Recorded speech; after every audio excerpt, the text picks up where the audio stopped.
అర్థం చేసుకున్నటువంటి పేతురు ఆయన యొక్క జీవితాన్ని ఒక రిస్క్లో పెట్టడానికి కూడా, లేదా ఒక సాహసం చేయడానికి కూడా ఆయన వెనకాడకుండా లేచాడు. దేవునికి స్తోత్రం కలుగాక. అందుకు పేతురు జీవితంలో గొప్ప అద్భుతం, ప్రపంచమంతా పేతురు పేరు మారుమోగిపోయేలాగా, ఈ పరిశుద్ధ గ్రంథంలో ఆయన పేరు లిఖించబడేలాగా, ఎత్తి చూపించబడేలాగా ఆ రిస్క్ ఆయనకు ఆశీర్వాదాన్ని తీసుకొచ్చింది. ఆయన జీవితంలో ఒక గొప్ప అద్భుత కార్యాన్ని చేయగలిగాడు. దేవునికి స్తోత్రం. ఏమిటా రిస్క్ అంటే 12 మంది చేయనటువంటి రిస్క్ ఆ యేసు ప్రభు మాట విని యేసు ప్రభు దగ్గరికి నడిచెళ్ళడానికి నీళ్ళల్లో దిగటం. దేవునికి స్తోత్రం. ఆ రిస్క్ తీసుకోవడం వల్ల, ఆయన జీవితాన్ని కూడా పణంగా పెట్టడానికి సిద్ధపడటం వల్ల, ఆయన మరి అడ్వాంచర్ చేయడం వల్ల, దేనికి?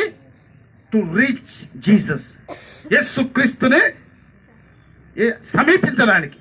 యేసు క్రీస్తు దగ్గర నీవే అయితే నేను కూడా నీళ్ళ మీద నడిచి నీ దగ్గరికి వస్తానన్నాడు దేవుడు. అయితే రా అన్నాడు దేవుడు. దేవునికి తెలుసు ఆయన మునిగిపోతాడని.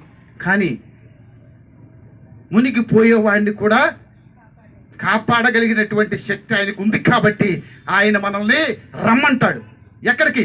శ్రమలోనైనా సరే రా, నువ్వు నా దగ్గరికి. కష్టం వచ్చినా నువ్వు రా, నువ్వు భయపడకు. నువ్వు మునిగిపోతావని నీకు అర్థమైనా కానీ ప్రభు అంటాడు, నేనుండగా నీకేంటి, రా. పిలుస్తున్నాడు ఆయన. దేవునికి స్తోత్రం. ఆ పిలుపు మేరకు పేతురు ఏం చేస్తున్నాడు? తన జీవితాన్ని రిస్క్లో పెడుతున్నాడు. దేవునికి స్తోత్రం. క్రీస్తుకు ప్రయారిటీ ఇస్తున్నాడు. నీవే అయితే, యేసయ్యా అది నువ్వే అయితే నేను నడుస్తా, నువ్వు నిజంగా నా జీవితంలో ఉన్నావనుకుంటే నేను సిద్ధం.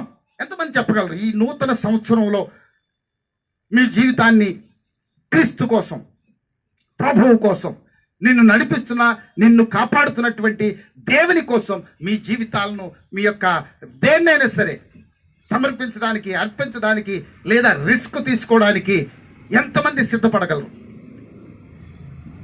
ఈ నూతన సంవత్సరంలో మీ ఆత్మీయ జీవితం బలపడటానికి మీరు రిస్క్ తీసుకోవడానికి సిద్ధపడితే మీ జీవితాల్లో అద్భుతాలు జరుగుతాయి. దేవునికి స్తోత్రం కలుగాక.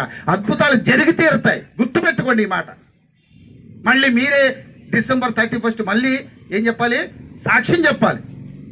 ఈ లోపు జరిగే మీ జీవితంలో జరిగే అద్భుతాలని 31వ తారీఖు మళ్ళీ సాక్ష్యం చెప్తారు.